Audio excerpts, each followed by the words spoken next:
क्या बोला? म्यूजिक छोड़ दो। संगीत कैसे छोड़ा जा सकता है? कहीं गुरुओं के दरवाजे पे खड़े रहे पिताजी, मिल लो, मेरे बेटे को सिखा दो। मेरे पिताजी मुझे दूर हटा दिए, कौन है? जब वो खुद कह रहे हैं कि संगीत हमें समझ में नहीं आती। मुझे गूज़बम्स आ रहे हैं ये अभी सुनते हुए। मुझे ना इंडिया लेवल पर हारमोनियम को पहचानता हूँ। सीधा सा गीत है, छाप तिलक सब छीनी रे मुँह से नैना मिलाई। लेकिन एक वो लाइन जो आपके दिल के बहुत करीब है। मेरे पिताजी मुझसे बोले कहाँ गए थे 1 घंटे से मिले, और भागता हुआ गया और अपने पिताजी के गले से लगा। सुरों की दुनिया में कुछ आवाज़ें सिर्फ सुनी नहीं जाती हैं बल्कि महसूस की जाती हैं, और आज कैप्टिव सेंसेस के मंच पे मौजूद हैं एक ऐसे ही बहुत सुंदर कलाकार जिन्होंने हमें ये सिखाया है कि संघर्षों से लड़ते हुए अपने सपनों की तरफ कैसे आगे बढ़ा जा सकता है। उन्होंने संगीत की विद्या बचपन से ही लेनी शुरू कर दी थी और उन्होंने अपने अंदर एक काबिलियत को समझा, उन्होंने अपनी आवाज़ को समझा और आज उसी आवाज़ से उन्होंने सिर्फ भोपाल में ही नहीं बल्कि पूरे भारत में अपनी एक पहचान बनाई है। इस वर्ल्ड म्यूज़िक डे पे आज हम जानेंगे उनके संघर्ष, उनकी संगीत से जुड़ी वो यादें, उनकी संगीत से जुड़ी वो स्ट्रगल्स जो उन्होंने बहुत ही छोटी उम्र से शुरू कर दिए थे, और आज वो कैसे उन संघर्षों के साथ एक नाम बना रहे हैं और युवाओं तक अपनी एक बहुत ही सुंदर आवाज़ और मैसेज को पहुंचा रहे हैं। तो आज हम कैप्टिव सेंसेस पे वेलकम करते हैं श्री अमन मलक जी का, जो कि एक बहुत ही प्रसिद्ध हारमोनियम वादक भी हैं और साथ में एक बहुत ही सुंदर गायककार भी हैं। आपका बहुत बहुत स्वागत है। मुझे आपसे सबसे पहले तो ये जानना है, क्योंकि हम वर्ल्ड म्यूज़िक डे की बात करते हैं और संगीत एक ऐसी विद्या है जिसको बोलते हैं कि ये आसानी से हर किसी को नहीं मिलती है, क्योंकि सरस्वती माता हर किसी पे इस आशीर्वाद को नहीं बरसाती हैं। तो आपका संगीत के साथ ये संघर्ष से संगीत का एक सफ़र कैसे आपने तय किया? सबसे पहले मैं आप सभी को सादर प्रणाम कर रहा हूँ और संगीत दिवस की आप सभी को बहुत बहुत बधाई और शुभकामनाएं। उसी के साथ साथ नयन जी, ऐसा है कि जब संगीत की बात आती है तो संगीत में सबसे पहले चुनाव ये होता है कि व्यक्ति के अंदर कितना डेडिकेशन है, वो कितनी मेहनत कर सकता है। क्योंकि संगीत भी एक तपस्या है।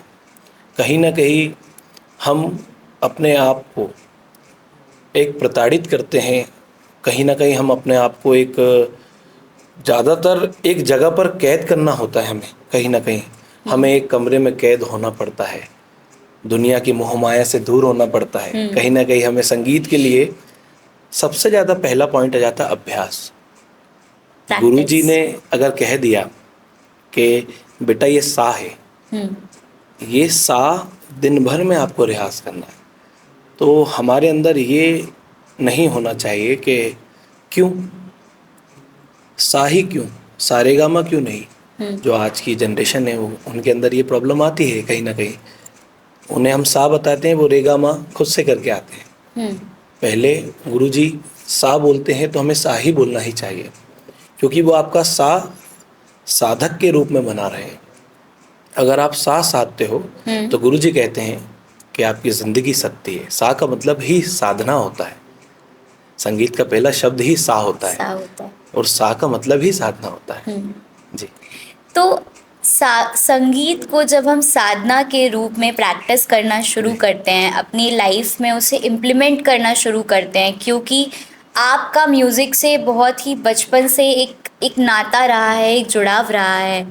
तो मेरे को ये जानना है कि बचपन में जब आपको पता भी नहीं था कि आपको संगीत में आना है, लेकिन ऐसी एक वो क्या डोर थी जिसने आपको संगीत की तरफ आकर्षित किया?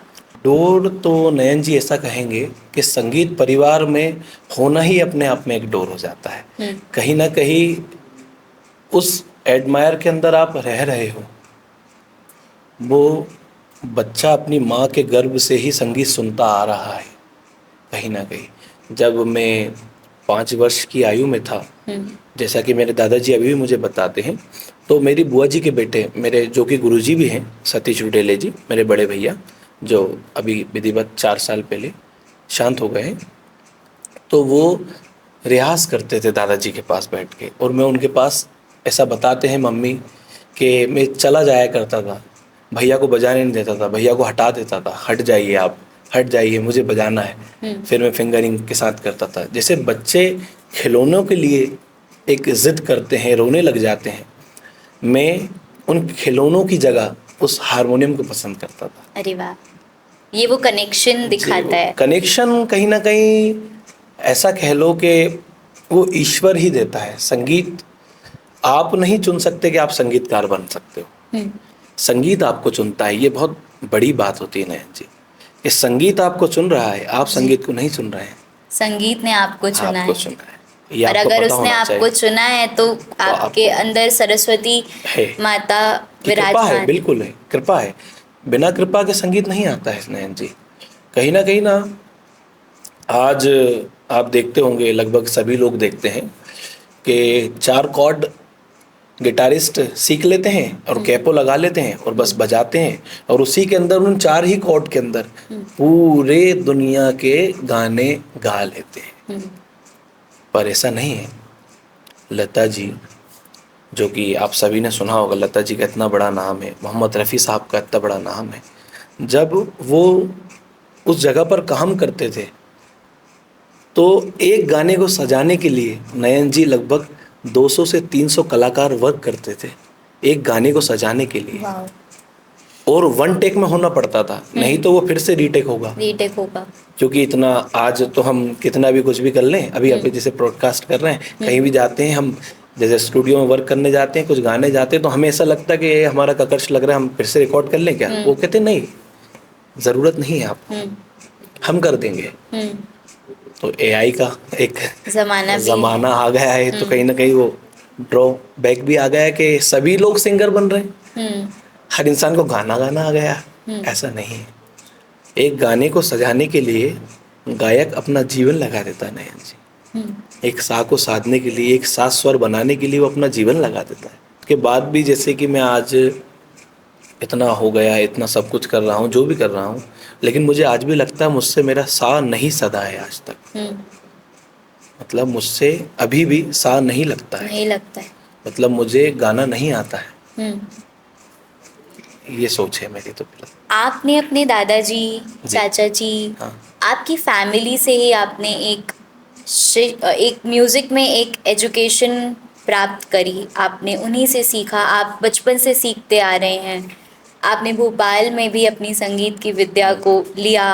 आपने जयश्री सवागुन जी मैम, जो हम सबकी गुरु हैं, उनसे भी आपने संगीत में अपनी एक एजुकेशन ली, सीखा कि सुरों को कैसे साधना है। तो एक वो गुरु शिष्य का जो एक परंपरा है, क्या वो लगता है आपको कि आज भी जो आज की जनरेशन है वो उस परंपरा को समझ पाएगी? नयन जी, बहुत ज़्यादा डीप क्वेश्चन है। मुझे नहीं लगता मुझे ऐसा कुछ कहना चाहिए, पर सत्य यही है कि आज शिष्य नहीं बनते हैं, आज उस्ताद बन गए हैं। बहुत बड़ा शब्द कह रहा हूँ, बहुत गहराई वाली बात है कि आज शिष्य नहीं बन रहे हैं, लोग डायरेक्ट उस्ताद बन के आते हैं। जैसे सीखने आए हैं, मान लो मेरे पास ही आया है, सर मुझे ये आता है, मुझे वो आता है, मुझे ये आता है, मुझे वो आता है, आप कितने दिन में मुझे सिखा देंगे? आप कितने दिन में मुझे ट्रेंड कर देंगे, आप मुझे ये बताइए। तो उस जगह पर एक अच्छा गुरु ये कहता है कि मैं आपको नहीं सिखा सकता हूँ, आप कहीं और जाइए जहाँ आपको ऑफर मिलता है कि 3 दिन में संगीत सीखें या 4 दिन के अंदर आप कीबोर्ड बजाना सीखें। आजकल ट्यूटोरियल में भी बहुत आता है कि 1 दिन में गाना गाना सीखें। तो ये नहीं हो सकता है। एक अच्छे शिष्य को बनने के लिए कई परीक्षाओं में जाना पड़ता है। नयन जी, ऐसा है कि वो गुरु हर एक कदम पर, हर एक जगह जगह पर वो आपको उस चुनौती में डाल देते हैं कि आपको बताओ कैसे पूरा करोगे, बताओ कैसे पूरा करोगे। गुरु ने अगर कह दिया कि आपको यमन गाना है, और यमन पर ही रियाज करना है। और मैं यमन की जगह मारू बिहाग गाऊँ, मतलब एक ही राग है मारू बिहाग गाऊँ, तो फिर कैसे राग सधेगा या कैसे हमारा गाने में श्रृंगार आएगा। हम एक राग नहीं सीखते, उसके पहले हम दूसरा राग लेके बैठे होते हैं और उस दूसरे दिन क्वेश्चन करते हैं अपने गुरुजी से कि मुझे ये राग बता दीजिए, पर वो पहला वाला राग हमने छोड़ दिया।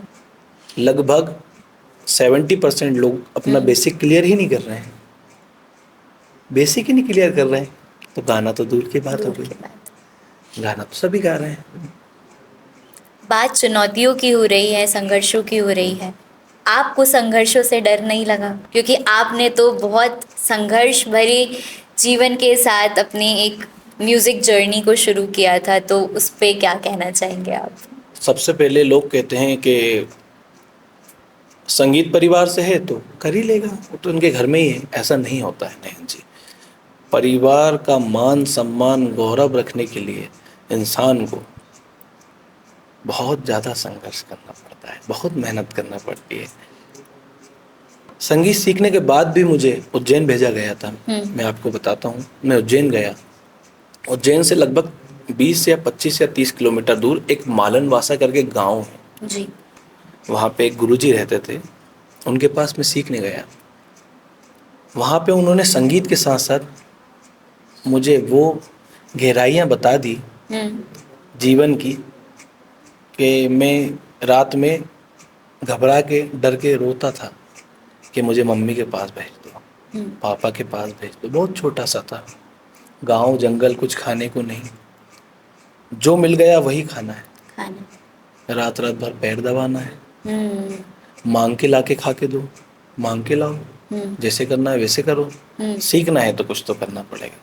ना जेब में पैसा है, और पैसा है तो कोई दुकानें नहीं है, क्या करेगा इंसान। पिताजी लगभग 2 महीने 3 महीने बाद मुझसे मिलने आए, या साल भर बाद मिलने आए, मुझे तो याद भी नहीं है, क्योंकि कुछ घाव ऐसे हो जाते नयन जी, याद नहीं कर पाते हम। तो पिताजी को मैंने कई दूर से देख लिया। क्या होता है जंगल तरफ में ना, दूर से इंसान आता हुआ दिख जाता है। मैं अपने पिताजी की परछाई को पहचान गया, मतलब ऐसा दूर से देख के पहचान गया, और भागता हुआ गया और अपने पिताजी के गले से लगा। तो मेरे पिताजी मुझे दूर हटा दिए, कौन है? मैंने कहा पापा मैं हूँ। जब मेरे पिताजी ने मेरी स्थिति देखी, कभी आप तो खैर परिवार से जुड़े हो, कभी मेरे पिताजी से ये बात पूछेंगे तो वो भावुक हो जाएंगे, ये बात बताने में रो देंगे कि क्या दृश्य था, रो दिए हो, अरे ये क्या स्थिति है। मैं भी रो दिया, छोटा सा बच्चा क्या करेगा, खुद से हारमोनियम नहीं उठता है, घर का बिल्कुल ऐसा लाडला बेटा कि बस पानी यहीं तो होना तो यहीं होना। लेकिन कहीं ना कहीं तकलीफ। पिताजी ने जब स्थिति देखी, और मैंने पिताजी को खाना नहीं था उस दिन गुरुजी के घर, मैं एक जगह से मांग के लाके खाना खिलाया हूँ पिताजी को अपने। मेरे पिताजी मुझसे बोले कहाँ गए थे 1 घंटे से? मैंने कहा पिताजी बता नहीं सकता, भोजन पाइए बस, पाइए बस, अब भोजन देखेंगे बाद में, आनंद लीजिए। जब पिताजी ने स्थिति देखी, फिर पिताजी ने बोला छोड़ो आप, म्यूजिक छोड़ दो। क्या बोला? म्यूजिक छोड़ दो। मैंने कहा नहीं, ऐसे कैसे छोड़ दो, संगीत कैसे छोड़ा जा सकता है। भोपाल आया, पिताजी के साथ मेहनत की। जो गुरुजी लोगों ने, कई गुरुजियों के घर पे गए मेरे पिताजी ने, कि अब कुछ नया डेवलपमेंट के लिए क्या होता है नयन जी, आपके घर के अलावा आपको बाहर निकलना पड़ता है, खुद के नाम बनाने के लिए, आपको खुद की पहचान बनने के लिए आग में अपने आप को देना पड़ेगा, तभी आप खुद की पहचान बनाए पाओ। कई गुरुओं के दरवाजे पे खड़े रहे पिताजी, मिल लो, मेरे बेटे को सिखा दो, मेरे बेटे को सिखा दो। मुझे बहुत रोना है, मैंने बहुत मेहनत की। यूथ फेस्टिवल था भोपाल का, जिला स्तर का, लगभग काफ़ी हारमोनियम प्लेयर आए थे भोपाल में, सबसे छोटा था मैं उनमें। कई लोगों ने बोला मुझसे वहाँ पे, क्या तेरे भाई को भी सुना है खूब, मेरे बड़े भैया का, सतीश भैया का बोला, तेरे भाई को भी सुना है, तू क्या कर लेगा? मैंने कहा नहीं, परमात्मा। गया, हारमोनियम बजाया, स्टेज से उतर के आया, रिजल्ट आया, फर्स्ट प्राइज जीता, अरे वाह, जिले में आया, संभाग में आया। और वही गुरुजी लोग खड़े थे उनके पुत्रों को भी लेके, उनके ही पुत्रों का कुछ कुछ लगा था या नहीं लगा था। फिर उन्हीं गुरुजी लोगों ने बोला आप लेके आइए अब अमन को हमारे पास। अरे वाह। तो मेरे पिताजी ने बोला कि अब मैं उससे पूछूंगा वो आना चाहता है कि नहीं। और यहीं आपके संघर्ष की जीत हुई, कहीं ना कहीं। कहीं ना कहीं हुई। उसके बाद नयन जी, एक और बहुत ज़्यादा बड़ा संघर्ष था मेरे जीवन में। मुझे ना इंडिया लेवल पर हारमोनियम को पहचान देना थी, खुद के लिए, खुद के नाम के लिए। हारमोनियम की तो अपने आप में एक पहचान है, मेरा हाथ की, मतलब मैं हारमोनियम वादक हूँ, मैं जाना जाऊँ। नेशनल स्कॉलरशिप होती है CCRT, सांस्कृतिक स्रोत एवं प्रशिक्षण केंद्र, नई दिल्ली से, नई दिल्ली पे होता है। ये कंपटीशन भी होता है एक तरीके से, और एक फेलोशिप भी होती है, एक स्कॉलरशिप होती है कि यंग आर्टिस्टों के लिए होती है। वो उदयपुर में हुआ था। नयन जी, यहाँ से मुझे रात में पता चला कि कल मेरा वो है, तो मैं 5 बजे करीब यहाँ से एक ट्रेन जाती है, जैसे तैसे पिताजी के साथ गया, और रात के 3:30 बजे चित्तौड़गढ़ में उतरा। डायरेक्ट उदयपुर के लिए ट्रेन नहीं थी, यहाँ से चित्तौड़गढ़ उतरा, चित्तौड़गढ़ से फिर उदयपुर गया। मुंह पे पानी भी नहीं मारा था, और वहाँ पे उन्होंने बोला लाइन में लग जाओ। अरे, मतलब एक 24 घंटे का एक पूरा राउंड हो गया मेरे ऊपर। इतना थका हुआ, इतना हारा, हारमोनियम, पिताजी साथ में, खाया पिया कुछ नहीं, मुंह पे पानी मारा, खड़ा हो गया। लगभग एक हॉल था नयन जी, वहाँ पे सब लोग रिकॉर्डिंग, मतलब अपने अपने प्रैक्टिस कर रहे थे। पिताजी ने बोला, बेटा आप कोई तबले वाला ढूंढो, सब तबले वाला लेके आए हैं। इतना पैसा नहीं था नयन, कहीं ना कहीं पैसा नहीं था। तो पूछा लोगों से, सब ने पैसे का बोला, मेरे पास नहीं था, क्या करता। मैंने कहा ठीक है पापा, बिना हारमोनियम, मतलब बिना तबले के अपन काम करेंगे। पापा ने कहा ठीक है, खुद का चेक कर लो, इसी मूड बना लो। नयन, सत्य बता रहा हूँ, हारमोनियम पे हाथ रखा, विधिवत 5 मिनट आंख मूंझ के जब मैंने हारमोनियम बजाया, तो मेरे आसपास के लगभग 50 हारमोनियम चुप होके मुझे सुन रहे थे। कितनी सुंदर बात है ये, मतलब 50 मुझे गूज़बम्स आ रहे हैं ये अभी सुनते हुए। 50 हारमोनियम सुन रहे थे। और उन 50 हारमोनियम बंद होने के बाद लगभग और भी तबला प्लेयर थे। भैया मैं आपके साथ बजाऊं, भैया मैं आपके साथ बजाऊं, भैया मैं आपके साथ बजाऊं। और कई तबले वाले मुझसे बोले, भैया आप मेरे साथ बजा दो ना, मैं आपको पैसे नहीं दे पाऊंगा। मैंने कहा नहीं, मैं सबके साथ फ्री में बजाऊंगा, आज मैं सबके साथ फ्री में बजाऊंगा। लगभग 400 फॉर्म भरे थे हारमोनियम के नयन। तो जब एग्जाम देने में गया था, निर्णायक, जैसे आप यहाँ बैठे हो ना, मैं जमीन पे बैठा हुआ था। तबले वादक मेरे साथ कृष्णा उपाध्याय थे, जो कि छन्नूलाल मिश्र जी के नाती हैं, पद्म विभूषण छन्नूलाल मिश्र जी के नाती हैं। वो बहुत बड़े तबला प्लेयर, खानदानी तबला प्लेयर लोग हैं। उन्होंने मेरे साथ बजाया था।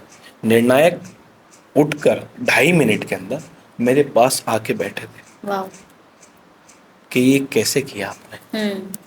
एक हारमोनियम पर मैंने एक चाबी से 2 स्वर अंग बनाने का प्रयास किया। हारमोनियम में मैंने सितार का पैटर्न डाला, तार का वाद्य एक सुशीर वाद्य के अंदर लाना थोड़ा सा डिफिकल्ट है। अब तार का है, स्ट्रिंग इंस्ट्रूमेंट है, लेकिन सुशीर वाद्य यानी हवा का तो रूखा हो गया। सितार में तो हम मींड का उपयोग कर सकते हैं, लेकिन उसके अंदर मैंने झाला किया उपयोग। वो मेरा खुद का एजाज किया हुआ था, पहले मेरे गुरु, मेरे भैया का देखा हुआ था, उससे फिर मैंने खुद का एक पैटर्न बनाया।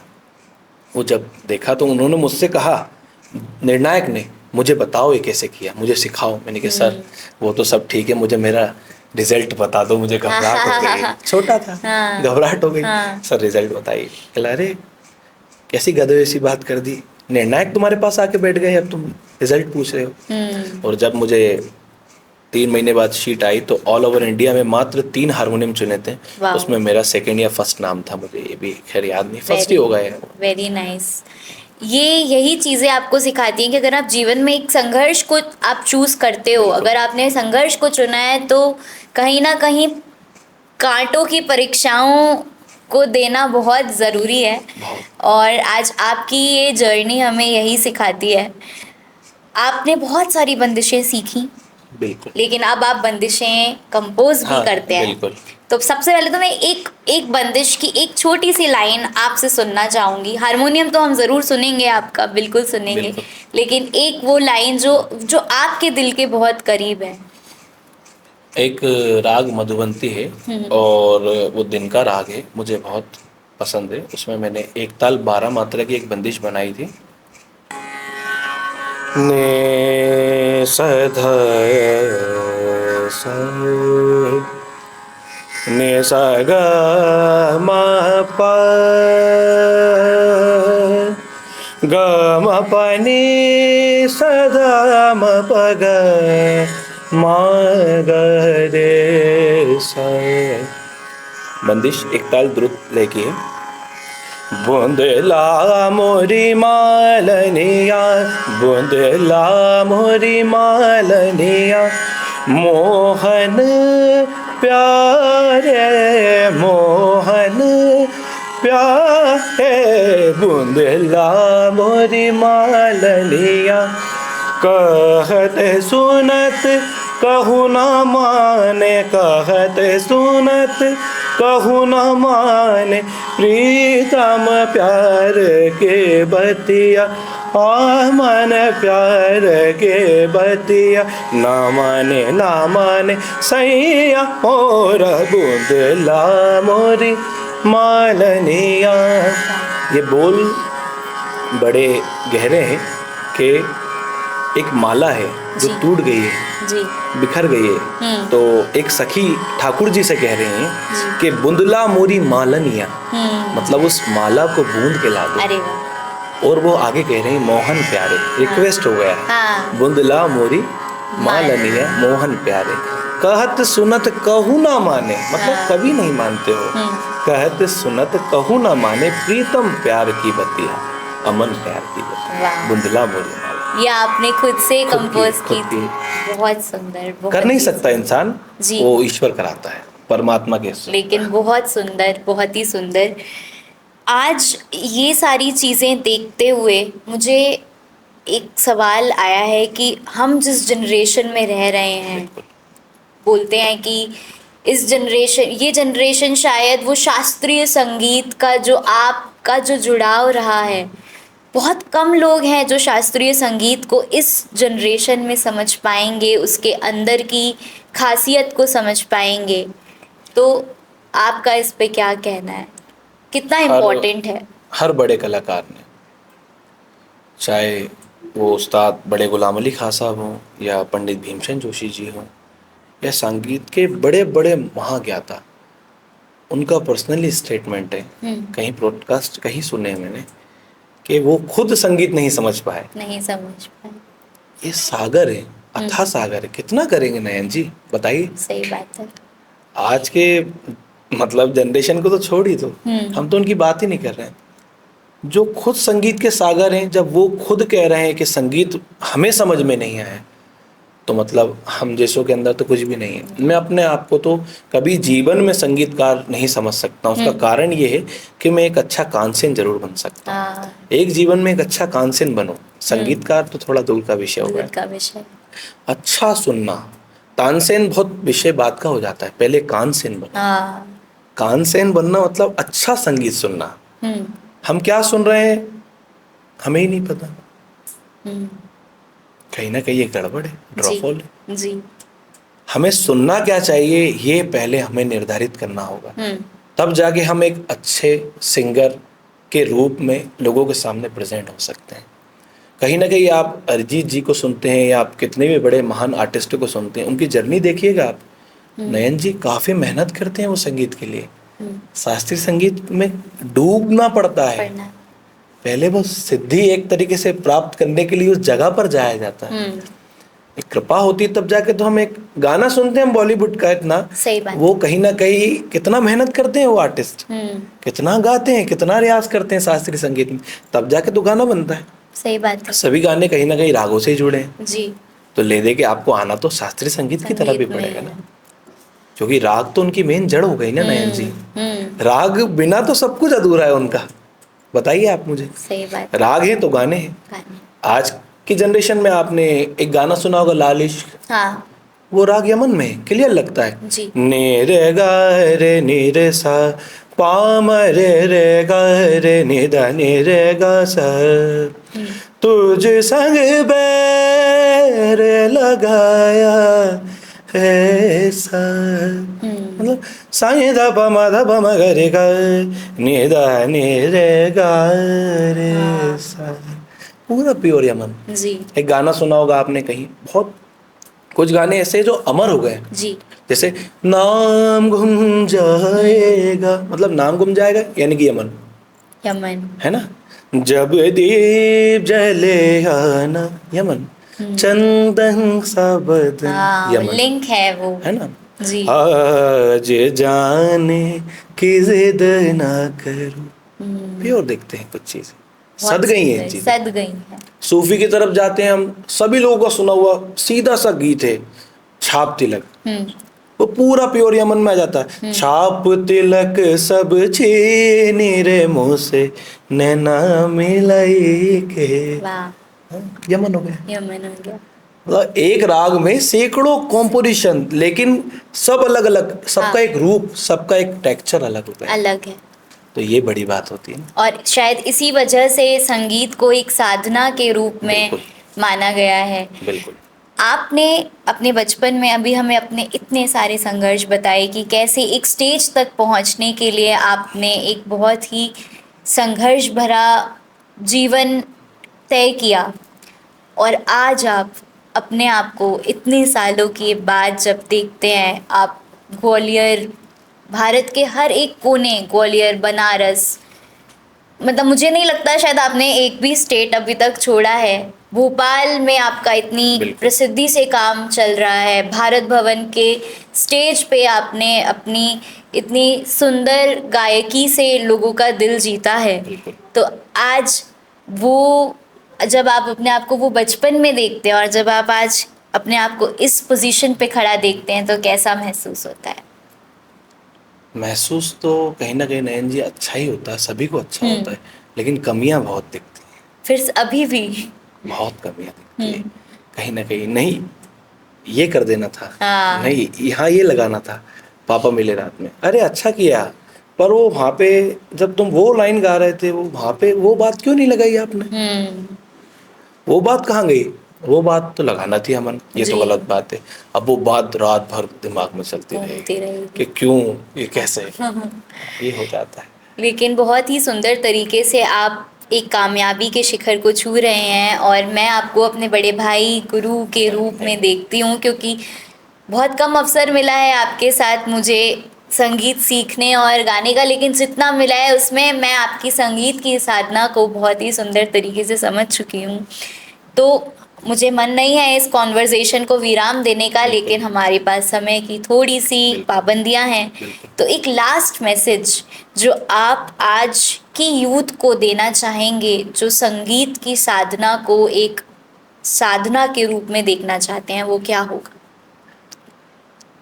सर्वप्रथम नयन, उन कलाकारों को या कलाकार बनना चाहते हैं, मंच की अपेक्षा छोड़ना होगी। हम्म। मंच पे बने रहने के लिए हमें बहुत तप करना होगा। रोज एक नया अंदाज पैदा करना पड़ता है, रोज एक नई चीज़ें अपने अंदर लानी पड़ती है कि हम ये कर लें, ये कर लें, ये कर लें। हमको हमारा एक जॉनर नहीं बनाना चाहिए, ये मेरा सोचने का तरीका है। पर्सनली लोगों का अपना अपना होगा कि एक जॉनर बना लो अपना अपना, नहीं। पहले साधो, पहले उन चीज़ों को साधो, प्रयास करो, गाओ, स्वतंत्रता रखो ना, लेकिन शास्त्रीय संगीत सीखो। हम्म। शास्त्रीय संगीत सीखे बिना कुछ नहीं आना है, जी। कभी कुछ नहीं आना है। तो कहीं ना कहीं उन सभी लोगों से मेरा एक निवेदन भी है कि हम सभी को मिलकर अपने संगीत को बचाना चाहिए। तो पहले उस पर हमें साधना करना चाहिए, पहले रियाज करना चाहिए। 3-3 घंटे अलंकारों पे रियाज करो, रागों पे रियाज करो, फिर देखो आपका गला आसमान छुएगा। देती है सरस्वती की कृपा, बिल्कुल होती है। कहीं ना कहीं आपको मेहनत करनी पड़ेगी, वो आपको करनी पड़ेगी। और इसी के साथ आज आपने एक बहुत ही सुंदर मैसेज हमारी ऑडियंस तक पहुंचाया है, और मैं आपको विश्व संगीत दिवस की बहुत सारी आपको भी बहुत शुभकामनाएं बहुत देती हूँ। शुभकामनाएं।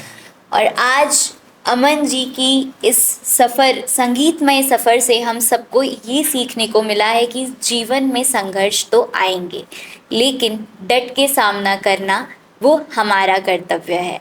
उन्होंने भी बचपन से संगीत को साधा, भले ही उन्हें बहुत सारी चुनौतियों का सामना करना पड़ा, लेकिन आज वो भोपाल में ही नहीं बल्कि पूरे भारत में एक हारमोनियम वादक और एक बहुत ही सुंदर गायककार के रूप में जाने जाते हैं।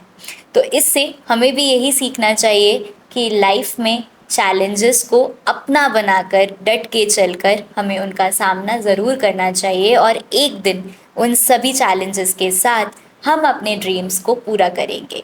तो आज संगीत के इस सुरों में हमने अमन जी की जर्नी को आप सभी के सामने प्रेजेंट किया।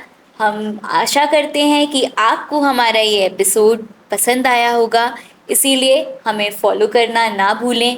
Do like, share, comment, and subscribe to our YouTube channel. And until then, let's captivate your senses.